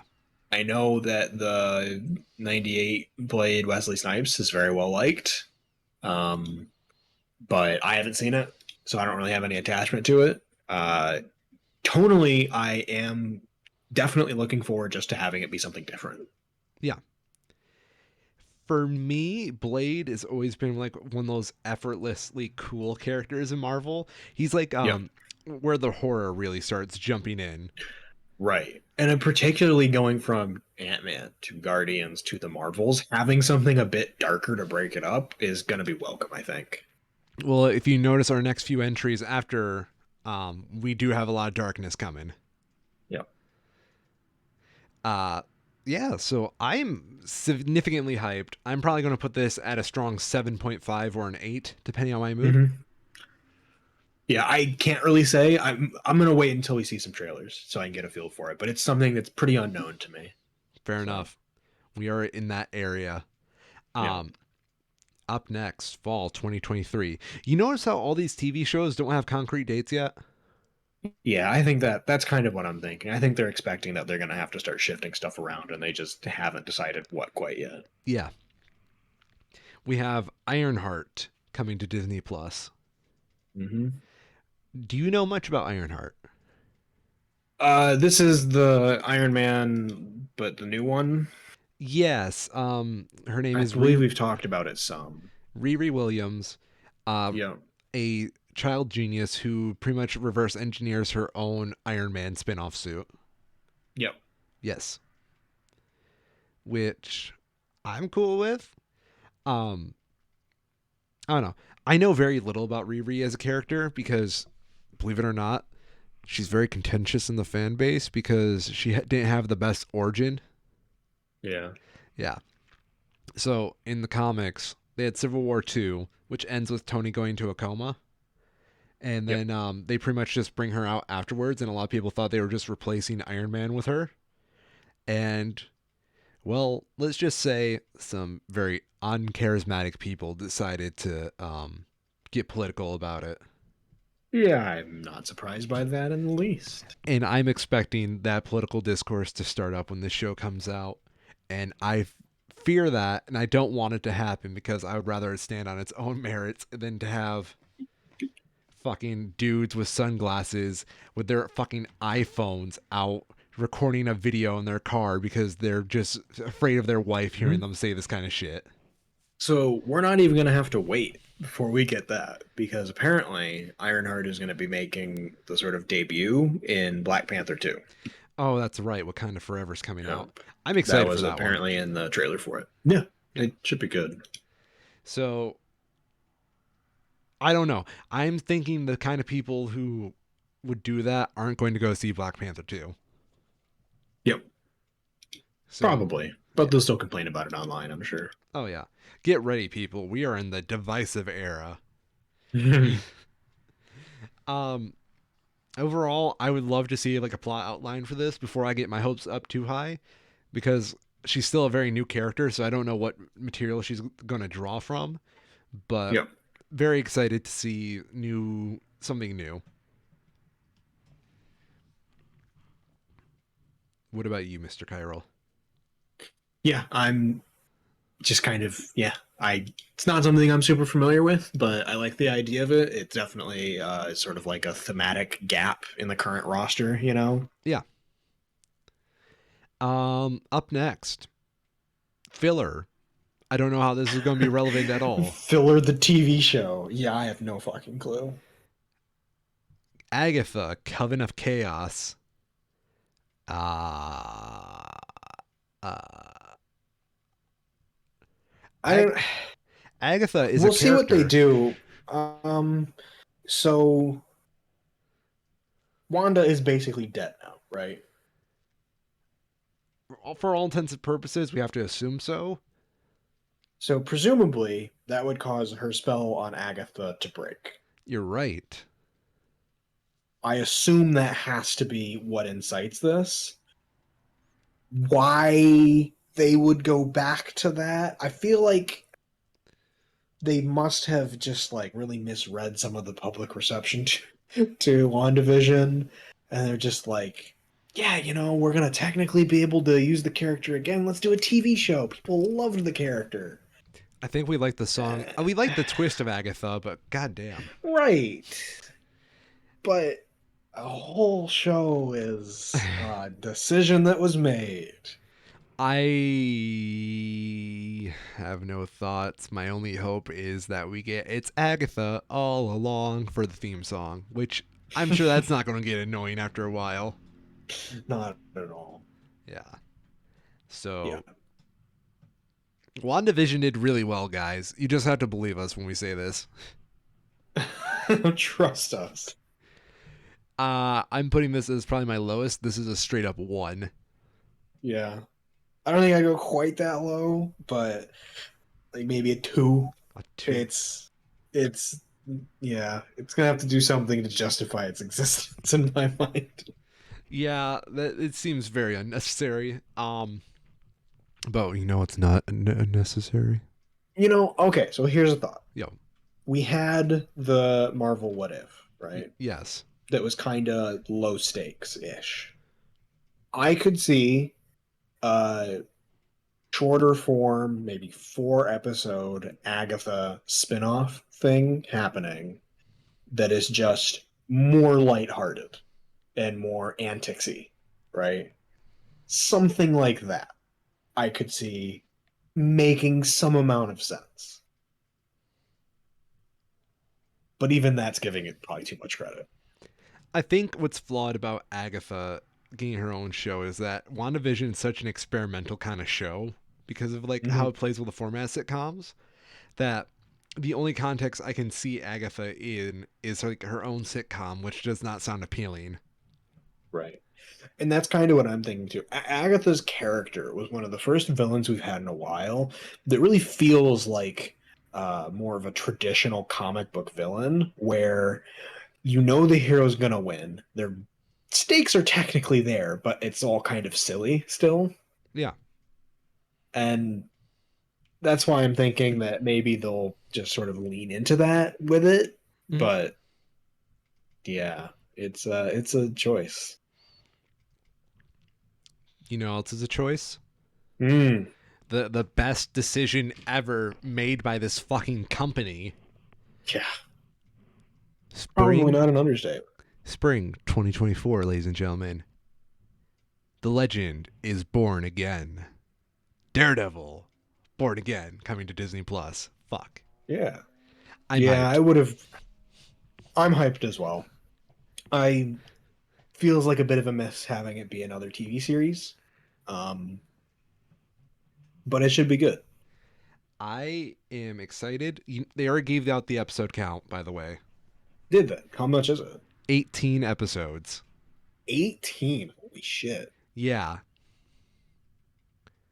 It's a reason why it's at the very end of this calendar. Yeah. Yeah. So if you're like me and you're a fucking Daredevil nerd, rejoice because the original cast is coming back. Good. Good. Yes. I need this. Well, that has to cement Daredevil as like the longest Marvel TV show at that point, doesn't it? In Yes. terms of like episode count. Mm-hmm. That's crazy. It's deserved. Oh yeah, for sure. I just wouldn't have expected it. My biggest fear though is that while they were getting a lot of the actors back, that's probably not going to get a lot of the same talent because a lot of that talent was like the background talent was reserved for Netflix. Because like those people are still working at Netflix right now, you know, gasping for air, but still working at Netflix. Yeah. Yeah. So I'm expecting something different here, but I want it to be so similar to the original. I want something different, but like similar, you know, tone wise similar. Yeah. Is the kind of show you can't just fucking do just anything with. This is a solid 10 for me. Mm-hmm. I'd have it like a 9, but it's like it's no. No, I gave Loki a 9. I have to give it an 8. I'm anticipating Loki more, Fair enough. but it's very high. Bring me my Daredevil. Spring 2024, I'm waiting for you. Mm-hmm. Um, then we have Captain America, New World Order. May 2nd or 3rd? I can't tell. The picture's blurry. Of I 2024. think it's a yeah. It doesn't matter. It's a year out. Yeah. No, sorry, 2 years out. Uh, the upcoming sequel, question mark, to Falcon and the Winter Soldier? I would assume it has to be, Yeah. though the subtitle is a bit ominous. I do feel like it's going to be a two-parter with the next movie. I'd hope not. That seems a bit much to rush into Why do you say when we that? haven't really. Well, we haven't really. We saw Sam's Captain America Yeah. in Falcon and the Winter Soldier, but we don't really know it yet. And I feel like there needs to be jumping straight into a larger stakes two-parter sort of thing. Just doesn't really seem right to me for introducing basically a new character. Fair enough. Counterpoint, two-parter sell big. No, they do for sure. Yeah. I'll counterpoint.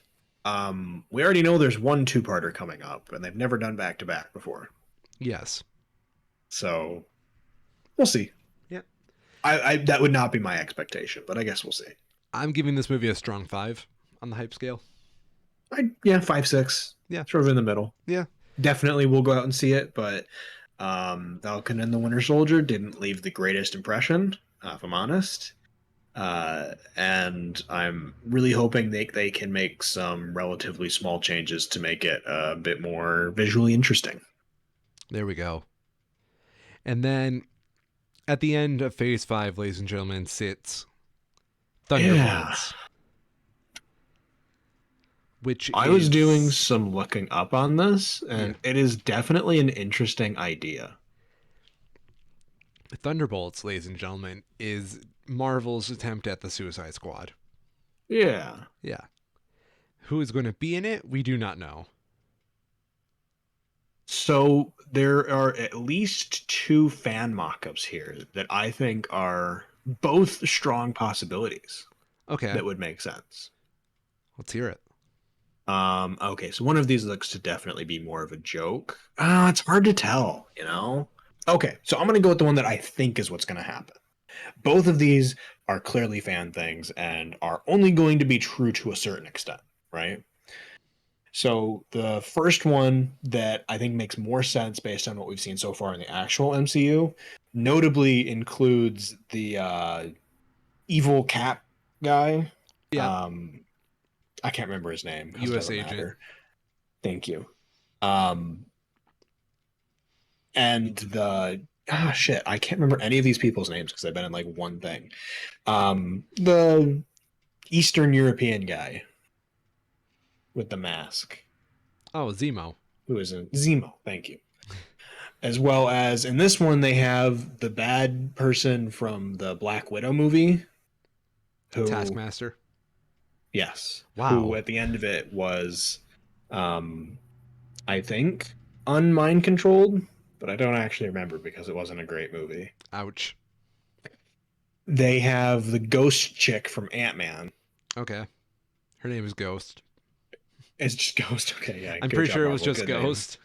Probably right, but and then the ones that are more questionable include Punisher, What?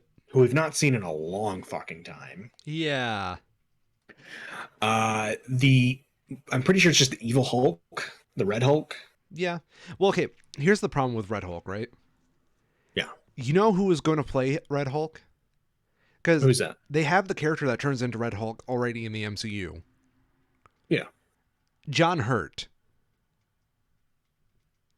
Okay. John Hurt is dead. Oh damn! Rest in peace, homie. Didn't know. Yeah. John Oh, Hurt. so let Yeah. Go on. me see if I can get a picture. I'll probably recognize if I can see a picture. He was Thaddeus Ross. Oh yeah, yeah, yeah. Gotcha. Yeah. Yeah, he's hella dead. He is hella dead. So yeah, and the last one that really makes me feel like is they have Morbius in it, which is I think No. guaranteed to not happen. Yeah. So these are of course just fan mock-ups, but they're fun to speculate on. The other one that again has some characters that make sense, some that don't, is again U.S. Agent, Zemo, and Ghost. Instead of Taskmaster, it has Black Widow's sister. That makes more sense. Yeah. It has the new Vision, the gray one, Okay. Vision the Gray. which I could see. Yep. Then it starts to fall apart a bit. It also has Red Hulk. I'm not against the Um, idea of Red Hulk. I want Red Hulk so bad, but it's going to be so hard doing it. He'll just have to be a CGI monster at this point without John yeah. Hurt. Uh-huh. It's got some lizard looking guy. Okay. I don't know.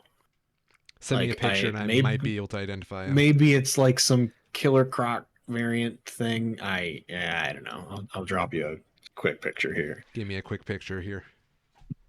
Oh, that's Abomination. Abomination. Okay. He And you fought can see the last one there that I haven't mentioned yet. not happening. The last one in this one is Deadpool, which yeah, I can't see happening until we at the like eventually at some point maybe, but they need to get more X-Men before they jump the shark all the way. Well, that might be hard. I don't know if you know this, but X-Men are under contract with Fox to remain the same actors until 2025. So there's a good chance Marvel's not gonna recast those. Phase 7. What's up? Phase 7. Oh, yeah. It's going to be a while. Realistically. Yeah. Yeah. No, look at Phase 6. Look at the ending movie of Phase 6 and tell me that it doesn't line up perfectly. I mean, it definitely does. Like, it clearly cuts off there.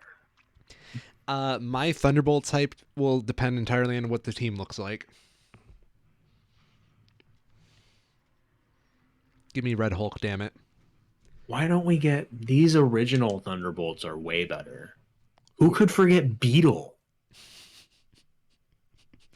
Where's Beetle? I know Beetle. Do you know Beetle? No, but it's a stupid fucking name. It is a very stupid fucking name. I guess it works for the sort of like Suicide Squad element. These fucking B-leaguers, anti-heroes. That's basically what it is. Yeah. Like the whole point of them is like they are evil Avengers who just basically pretend to be the Avengers and do evil shit on the side. Yeah. Yeah. I believe it. It certainly looks like it. Oh, the Kiss makeup isn't helping this one of them. This one of them. I don't even want to know at this point. Screaming Mimi? Screaming You don't know Mimi? Screaming Mimi? I do know Screaming Mimi. I don't know why people are talking about Screaming Mimi. When you look at Marvel Thunderbolts, it's some comic page. It's like one of the Oh first things that yeah. pops up. It's just these are the Thunderbolts, except no, probably not. Hashtag not my Thunderbolts. Oh no, you know what my favorite Thunderbolts team has always been? What's that? Let me get them pulled up. They went by a different name, but they're basically just Thunderbolts. Um, they are called the Dark Avengers, uh, thematically for their team, but they're again just basically the Thunderbolts. Favorite lineup, right? Okay, here's Yeah. the roster, and I'll explain who the roster is. Okay. Okay, this came out in a storyline called Dark Reign, but we have Quicksilver on the team, Yep. Sentry, who's basically Superman with multi personality disorder. Okay. I forgot who the Captain Marvel ripoff is, but they had a Captain Marvel Captain ripoff. Marvel. Yeah, yeah. You see Iron Man there. That is not Iron Yeah. Man. That is Norman Osborn appropriating an Iron Man suit. Oh, interesting. Yeah. I forget who Big Axeman is there, but that was basically their Thor ripoff. Yeah. That is Sabretooth in Wolverine's clothing. Okay. That is Bullseye dressed up as Hawkeye, basically the same Yeah. character. And that is Mac Gargan at the very end, aka the Scorpion, wearing the Venom Mm, symbiote to be Spider Man. interesting. Yeah.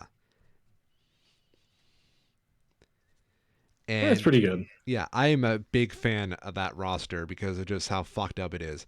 This is like the same storyline where Matt Gargan was eating strippers. Great. Yeah.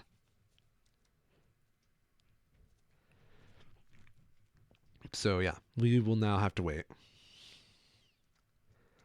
Let's go to phase 6. Yeah.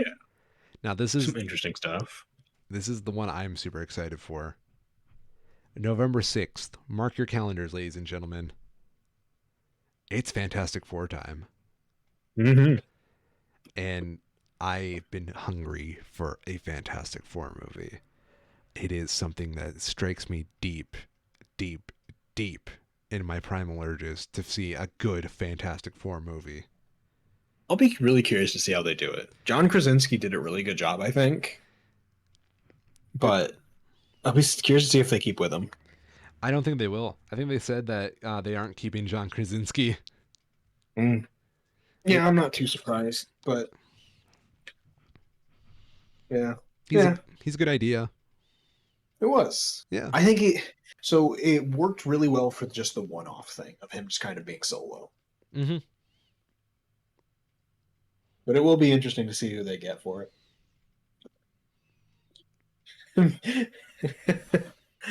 um, one sec. Let me make sure I have this right. I'm pretty sure I do. Certain actor who's free now. Oh no. They can get Chris Evans again. Oh, for the Yeah. Reprise his old role. Get some redemption. So I heard in an interview, Chris Evans says he's more than happy to do a Johnny Blaze cameo for like any multiverse movies. That'd be good. That'd be That'd be really good. hilarious. Great to like end New World Order with that or something. He's just like Just like Cap shows up, but he's on fire, and everybody's just like, "What the fuck?" And then he just blips out again. beautiful. Why are y'all looking at me like that? Um, I'm super hyped for this movie. Apparently, it's not going to be an origin story, so we'll be pretty cool on that. Uh, Up next. Oh, I'm sorry. Give your hype rating. Eh, Yeah. eh. For the origin story thing though, I'm not sure if that's a great idea because that feels to me a bit too close to what they tried to do with Eternals, Ooh, and we saw how that went. you're not wrong. I feel like we need time to appreciate the characters individually before you just smush them all together in a ball and roll them out the door. Well, the whole point of like the Fantastic Four is that they work as a unit, as like one family. So Mm-hmm. For sure. yeah, There's just you it's very easy to when you get to like, yep, we're already here and they're already doing stuff. It's just like where the fuck were you guys 5 years ago? fair Right? enough. Yeah. That's the question that's always gonna come up. Okay. Then our last two movies, which I'll just lump them together since they are right next to each other. Yep. May 2nd, 2025. Yeah, that's 2025. Damn. And Yeah, November it's a while 7th, out. 2025. Avengers: The Kang Dynasty and Avengers: Secret Wars. Hmm. Yeah. Yeah, here we go again. I wish for this they hadn't put the subtitles on yet. Just like undisclosed Avengers 5 and Just 6. Avengers and Avengers. Yeah. Yeah. Because the first one in particular kind of gives the game away a bit. Yeah. Oh boy, I wonder if we Should should still be look out for exciting though. Kang. Yeah, right. I think it's interesting, and I'm excited to see where we go. Um, I'm probably going to put Hmm. both of these out of 3 because we know very little. Yep. I What? wasn't. I'll say I wasn't expecting them to go back to do an Avengers thing. Yeah, I kind of wish they I would have was. done like all new, all different Avengers, but Yeah. Well, yeah, it does seem like that's kind of what they're going yeah. for the most part. Hmm. Um, I'm just not sure if that's where it feels like they're doing the same thing they did before because they know it works, rather than trying something different. To a bit for me, but I guess we just have to wait and see, right? Yeah.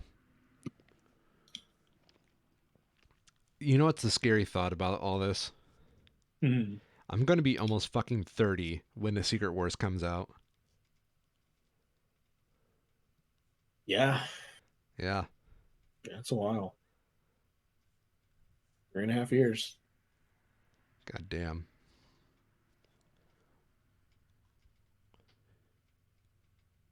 I think it is important to note, though, even though for Phase 6 we only have three actual things listed, they clearly have it segmented out very similarly to how they have Phase 5.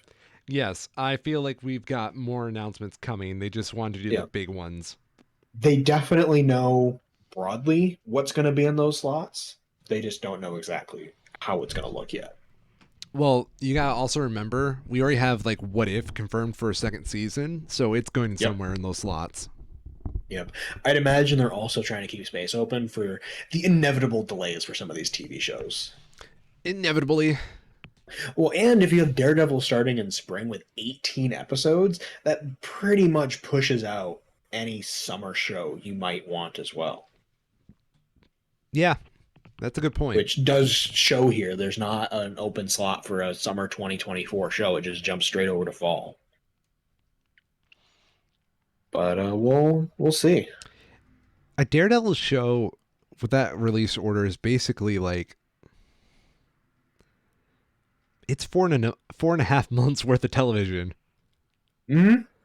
Because it starts with Hawkeye, right? So we have like this pretty solid buildup that ties it together, going from what we already know with Hawkeye into Echo, fleshing that out, and then jumping back around into the Daredevil we had before. Well, I was more going on about 18 episodes, 1 episode a week. That's 4.5 Oh yeah, yeah, months yeah. of yeah. Yep. Yep. So if they start in like April like they generally do, they'll be wrapping up in August. It's a long time. That is a very long I time. actually I can't think of any other show that had that long for a single season. I wonder if maybe it has been approved for 18 episodes, but they're going to break it up somewhat between that into like sub seasons. So like like kind of the Better Call Saul Breaking Bad formula where you have like season 3A, season 3B. Not well, I guess so, yeah. Okay. Like do 9 episodes in the spring, take a breather for the summer, 9 episodes in the end of summer into fall. Yeah. Something like that. But to be fair, the original Daredevil series was structured more around those traditional TV show lengths of like 12 to 18 seasons, 12 to 18 episodes, excuse me. And it was beautiful for it. Yeah, it worked really well. Yeah.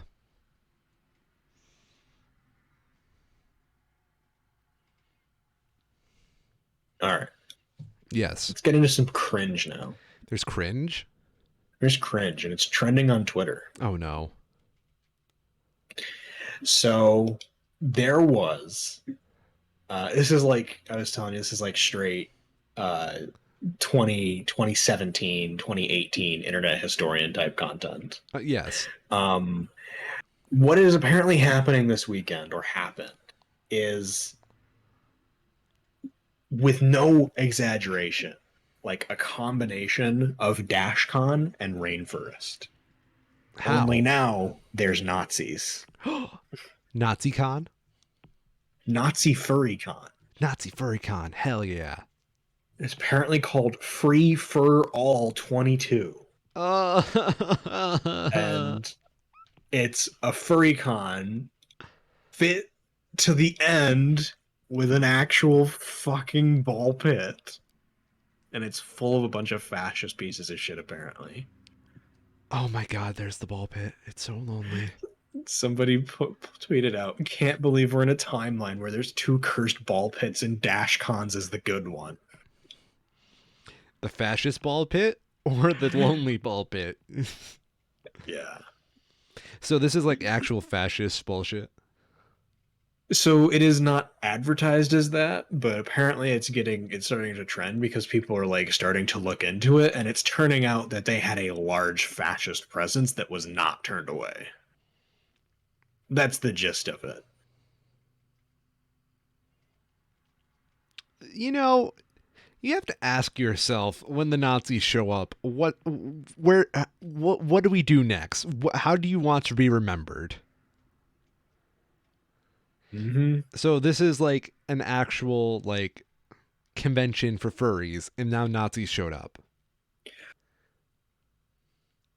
Kind of. So these are specifically Nazi furries Oh or god. fascist furries in general, because that's of course a subcategory, right? What are they? What are their fascist regimes as furries? Uh, it's a question for sure. Wasn't okay. I'm gonna put on my VPN so I can't be tracked when I look this up. Um, can you repeat the name for that for me, Of the con, please? it is called Free Fur All 22. Is it fur? Like FU? Yes, like fur, yes. I'm going to have to like disinfect my phone when I'm done with this. Okay, got my VPN, got my Google secret. Oh, that's fun. Okay. Apparently they have pocket constitutions just sitting out available for people to take. Oh, it's great. Getting back to History our in the making. roots. Yeah, That's misspelled. that's kind of like that was a big thing I remember seeing about on Twitter like last fall, I think. Was there's a bunch of furries that were trying to push that about like, oh, we're getting back to our roots, none of this woke crap. And then everybody was just kind of like, the fuck are you talking about? Why the fuck why is the alt-right going after furries? That who knows? They're It's fucking weird. touring. This is a tour. What the fuck? It started in Los Angeles, California. Now it's in Tulsa, Oklahoma, and then it's going to Chicago, Illinois. Chiral, would you like to come with me to Free for All? God fucking no.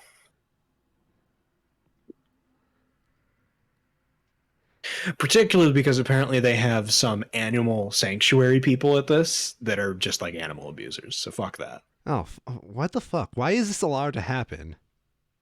Just shitty people finding other shitty people. Thanks, Internet.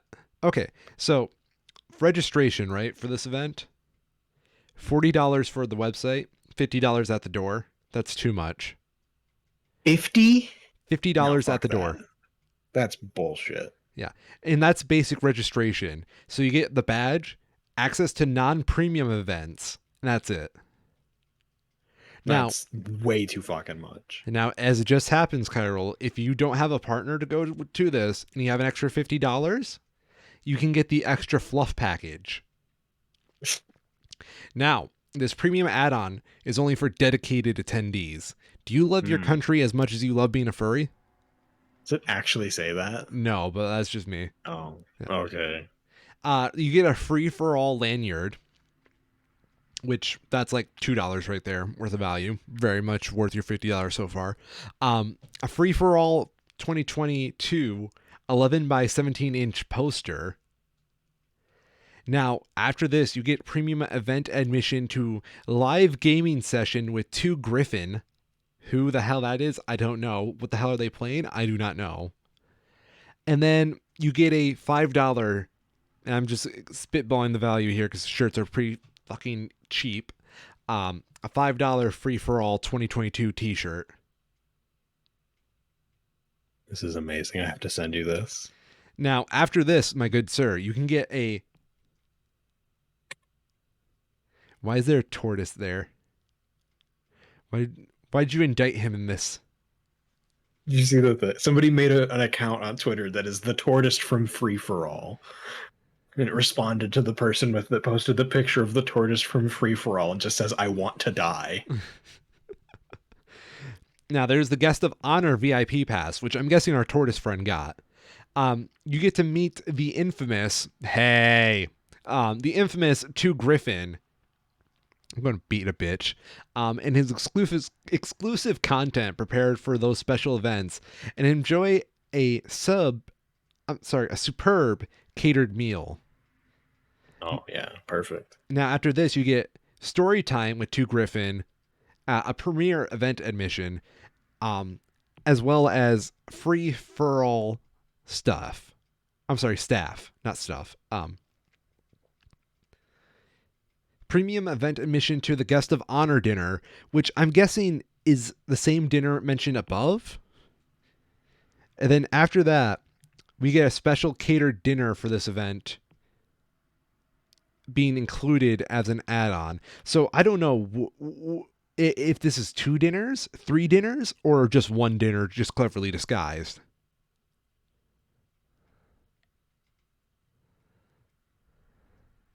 Whatever's cheapest, I'd imagine.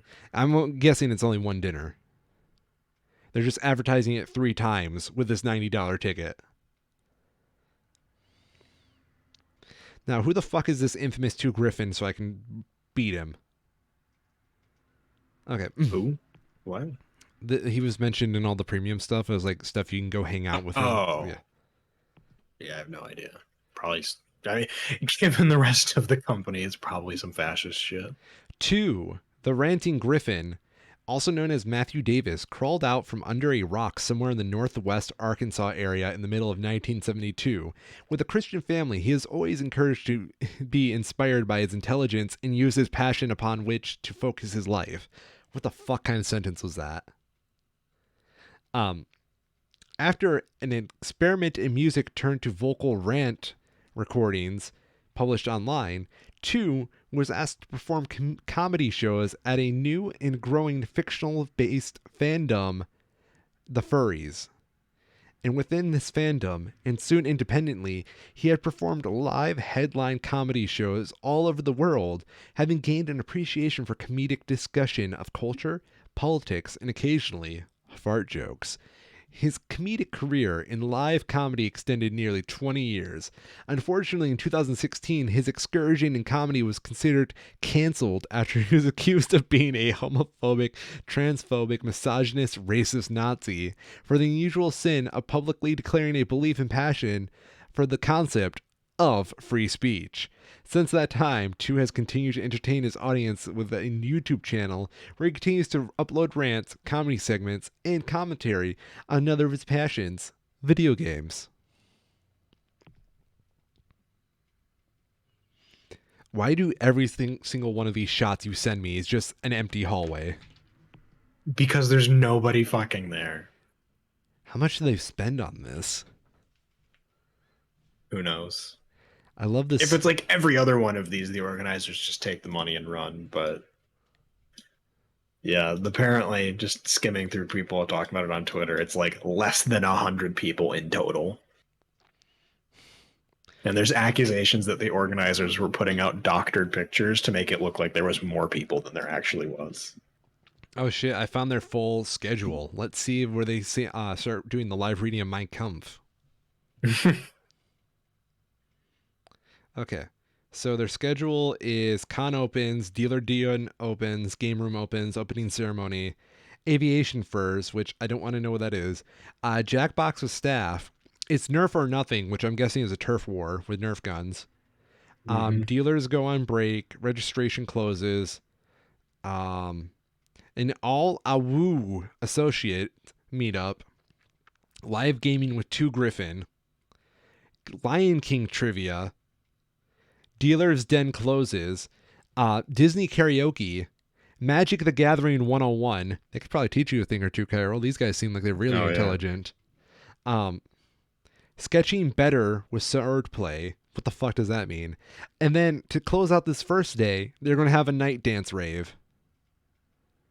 Oh yeah, they had that. There was like 10 people. Yeah. It's yeah. Oh, God. Here's the event schedule from yesterday. Furry History 101 with 2 Griffin. A fursuit parade. Bitcoin furs. A Smash tournament. Snake appreciation. A variety show. They called it a variety show. I love it.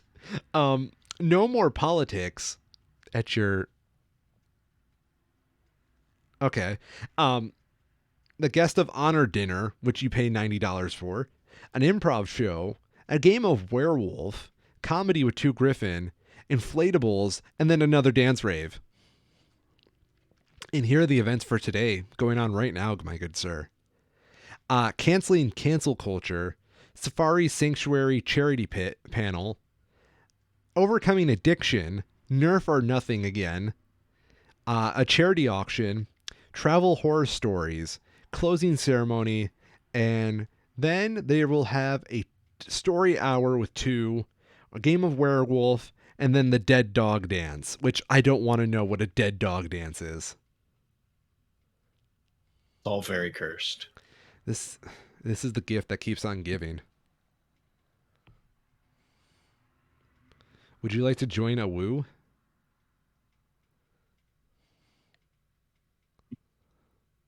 I hope we get like some internet historian breakdown of this in like a month. We need this. Just like going back to his roots and covering shitty cursed conventions. We cannot be the only people on the ground floor of this at the moment, Kyril.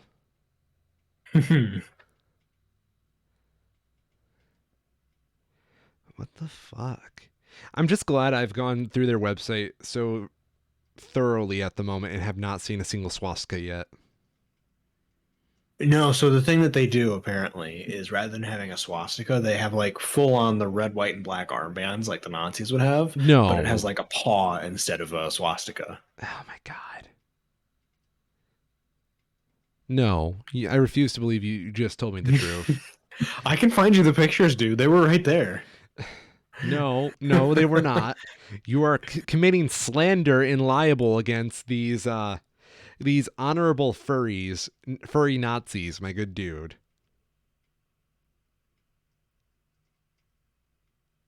Here we go. There's one of them.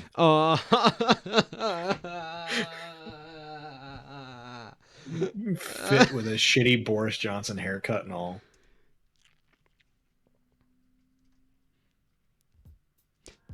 Ladies and gentlemen, this has been the Two Schmoes Show. I'm the infamous Orion, and I am fucking done. I'm Kyril, and I'm also a schmo. Are we actually going to end it here? That's pretty much all I got. I actually have one more, but we can wait. It's not a... I'm just broken. I've got We'll the theme save it. song playing right now, our outro song. This has broken me. Well, what's your last segment? We can't not end it on Nazi furries. So, actual chemistry news. Oh, okay. Yes. Go on. A group of researchers have designed a way to store hydrogen gas and other volatile chemical gases in a solid form at room temperature. Hey, that's pretty cool. The idea is that using... what do they use here? They talk about it.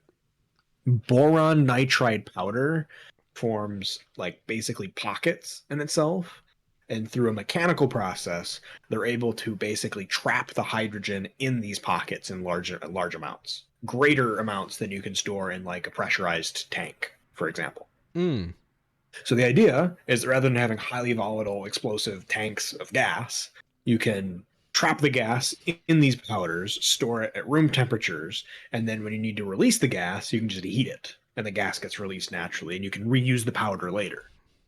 Okay. So, yeah. I like That's it. pretty much it. It's just neat, you know? Yeah. That's one of the big problems with any sort of hydrogen fuel source is the storage of it is problematic. And this is an answer for that.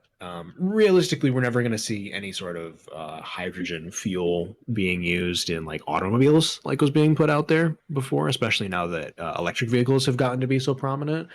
But if you're talking like industrial processes or just general energy creation, this is definitely a emerging way to make it somewhat viable. Pretty cool. You know, I can get down with that. Mm-hmm. Okay. Now that I got the taste of Nazi furries out of my mouth, I'm the infamous Orion, and I've been a schmo. I'm Kyril, and I'm also a schmo. This has been a new chapter of what I need to tell my therapist.